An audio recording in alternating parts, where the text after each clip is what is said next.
So today I would like to finally talk about a movie that I've been referencing in passing a bunch of times lately on this channel. And in my opinion, it's the best, most thoughtful of the slasher movies of the 1980s, bar none.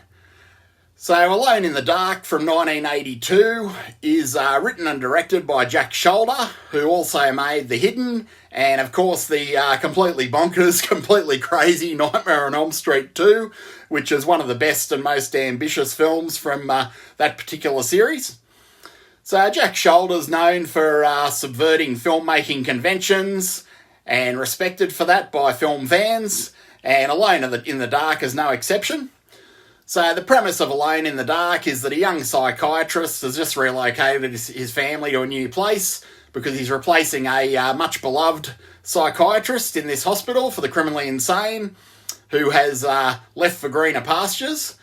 And I, for one, don't blame the previous psychiatrist for leaving for greener pastures, because the place is chock full of some of the most criminally insane psychopaths this side of your average Parliament, Senate or Congress. So you get the kind of people that they are, especially if you've been watching the news lately. Anyway, these psychopath patients resent the new doctor because they wrongfully believe that he's murdered the previous guy to take his job or something like that. And basically they're determined to take it out on him. Fortunately for the new doctor, the hospital has this elaborate set of electronically driven security measures like electronic doors, electric fences and things like that. So surely nothing will go wrong until the next blackout, which is indeed what happens. And then our psychopaths are off and running to the races and ready to wreak vengeance upon the young doctor, his family and society at large for allegedly killing the previous doctor. At least that's what they've built up in their heads. So Alone in the Dark, not to be confused with the video game or the dreadful Christian Slater movie that came later. Very cool movie from the 80s. Easily one of the best horror movies of the 1980s in my opinion, even if it is one of the more obscure ones. The main amazing thing about this one for me is probably the cast. Somehow they convinced actors like Martin Landau and Donald Pleasance and Jack Palance to take roles in this one. And once you watch the movie, though, you'll understand why they did sign up for what on paper at least looks like a pedestrian Friday the 13th or Texas Chainsaw Massacre ripoff. The movie itself is quite a lot deeper than your average slasher. It has a lot of social commentary. A lot of the social commentary kind of seems to stem from the fact that it was made during a fairly conservative time for filmmaking. The themes of this one are quite conservative. They're all about mollycoddling criminals as victims and treating criminally insane murderers as victims. Quite a few times in the movie, you hear lines from psychiatrists after they've just killed someone saying that we have to understand them because they're just misunderstood, or that they probably felt threatened, and all kinds of claptrap like that, which were probably more satirical back in the early 80s, but sadly in recent decades this became par for the course. Whenever criminals committed murders and things like that, you'd get these bleeding hearts trotting out these absurd comments about them being misunderstood or having tough childhoods or not being hugged enough as children or being hugged too much as children and so on and so forth. So those are a lot of the themes in Alone in the Dark. For example, Martin Landau plays a pyromaniac preacher who has a nasty habit of burning down churches, and unfortunately burning down churches while people are in them. And even still, the lead psychiatrist, Donald Pleasance, has no qualms about loaning him matches, even though it's basically like giving Keith Richards the keys to the methadone clinic. So it is a very cool movie, a lot of different themes, a lot going on, quite different to your average pedestrian slasher movie. The acting in this one is amazing. We have Martin Landau, as I said, playing the maniacal preacher and chewing up the scenery at every opportunity. there's an awesome scene involving Martin Landau and a postman, which will have you laughing in a dark gallows humour kind of way. Donald Pleasance is great as the really vague, kind of progressive head of the psychiatric hospital. He's always making excuses for these people right up until the 11th hour, and literally making excuses for them up until the last second of his life. And that's quite interesting given the themes of the movie. Then we have the always great Jack Palance, who some of you may remember from things like Ripley's Believe It or Not, or Mr. Scarface, things like that. Young Guns as well. So Jack Palance is also chewing up the screen as one of the criminally insane psychopaths. And then we have a guy called the Bleeder, who doesn't show his face, which plays quite an important plot point, quite an important kind of red herring, I guess, in terms of what happens later.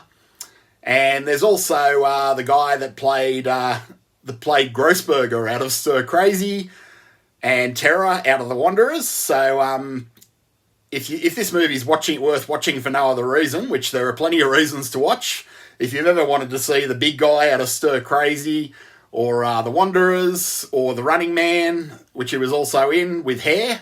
He looks quite bizarre in this one. I think his name is Erland Van Lith, from memory, and I believe that he's no longer with us. A little bit of trivia about that guy. He was a trained opera singer, which is why he brought that memorable aspect of his real life to the role that he played as Dynamo in The Running Man. So this is a very cool little movie. As I said, at face value, it looks like a Friday the 13th ripoff or a Texas Chainsaw Massacre ripoff. It really is more of a clever black social satire.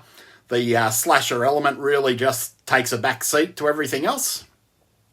It's larger in scope than a lot of slasher movies too, because it really sort of ranges over a whole town. As well as the psychiatrist's house and the psychiatric hospital. So it is larger in scope than your average cabin in the woods or summer camp in the woods type slasher scenario. And there's a cameo by the band The Sick F's. I've just had to bleep that other bit to to get past YouTube standards, but a cool little cameo by them in a nightclub. The whole nightclub scenes are pretty funny, especially the last one, which kind of leaves you leaves you on a bizarro kind of note. And all the roles are well played. Another role that's well played is the psychiatrist's daughter. Normally, I don't think I'm alone in the opinion that child actors normally really leave a lot to be desired. Their performances normally suck, but she's quite good in this one, and really holds her own along with the adult cast members of the movie. So, this is, if you like Jack Sholder movies, if you like The Hidden, if you liked Nightmare on Elm Street Part 2, you're really going to love this. As I said, he's a highly respected filmmaker. He's always subverting expectations and subverting these genres. I mean, for Nightmare on Elm Street 2, for example, he made this really cool LGBTQ kind of undertones type movie, and he did that at a time when it was very brave to do so, in a more conservative time, whereas if you do something like that right now, you're really just shooting fish in a barrel, and it doesn't take any personal risk to your career or personal social risk or anything like that. But at the time he made Nightmare on Elm Street 2, it was a very subversive, risky move, which is very cool that he was brave enough to take that. And maybe that's the reason why he's only made a few movies. He won't compromise his vision as a subversive filmmaker. So hats off to Jack Sholder, the director of Alone in the Dark. And not sure why or how they were able to get actors like Martin Landau or Jack Palance to be in this one, but they are amazing. There's a cool scene between the psychiatrist and Jack Palance where Jack's basically filling him in on all the who's who in the zoo about the local psychopaths, and you'll get a chuckle out of the scene where he does mention Martin Landau unfortunately lighting churches on fire while people happen to still be in them. That's just an example of the dark gallows humour of this movie, and it's all very cool. And another favourite scene, of course, I think I mentioned earlier, who knows, I've got the memory of a goldfish, but the scene where Martin Landau is stalking the mailman because he wants his hat. And that scene's actually given me a line that I frequently use in moments of road rage and so on and so forth. If someone cuts me off or something like that, I'm inclined to quote the postman in this one and yell out, "What are you, some kind of asshole?" So, I'm sure you will too after watching this movie. It's one of those lines that really sticks with you. So, Alone in the Dark, it's not one of the more bloody or gruesome slasher movies.